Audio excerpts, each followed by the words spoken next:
మాయ ముక్కు పుడకను తీసుకొని ఎవరు చూడకుండా అవని ఇంట్లో నుంచి బయటకు వెళ్ళబోతూ ఉంటుంది. ఇక అప్పుడే గడప దగ్గర మంటలు వస్తూ ఉంటాయి. మాయ మంటలను చూసి షాక్ అవుతుంది. అదేంటి, అమ్మవారి ముందు ఉన్న ముక్కు పుడకను బయటికి తీసుకుంటుంటే అక్కడ ఎలాంటి ప్రాబ్లం రాలేదే, ఇక్కడ మాత్రం ఎందుకు మంటలు వస్తున్నాయి అని మాయ మనసులో అనుకుంటుంది. నాకున్న శక్తితో ఈ మంటలను ఆర్పి ముక్కు పుడకను తీసుకొని బయటికి వెళ్తాను అని మాయ మనసులో అనుకొని ఇక కళ్ళు మూసుకొని ఏదో మంత్రం చదువుతూ ఉంటుంది. ఆ మంత్రం సహాయంతో మాయ గడప దగ్గర వస్తున్న మంటలన్నిటినీ కూడా ఆర్పేస్తుంది. ఇదంతా కూడా అవని దూరం నుంచి చూస్తూ ఉంటుంది. ఇక మంటలు ఆరిపోవడంతో మాయ సంతోషంగా గడప వైపు చూస్తూ ఉంటుంది.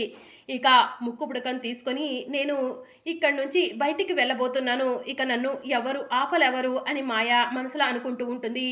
ఆకాశంలో మెరుపులు, అమ్మవారు, గ్రహాలు అన్నీ కూడా తిరుగుతూ ఉంటాయి. ఇక అవని పరిగెత్తుకుంటూ మాయ దగ్గరికి వస్తూ ఉంటుంది. మరి ముక్కు పుడకను తీసుకొని మాయ ఇంటి నుంచి వెళ్ళిపోతుందా, లేకపోతే అమ్మవారి శక్తి మాయను అడ్డుకుంటుందా? ఏం జరగనుందో తెలుసుకోవాలనుకుంటున్నారా? అయితే ఛానల్ను సబ్స్క్రైబ్ చేసుకొని సపోర్ట్ చేయడం మర్చిపోకండి. Thank you for watching.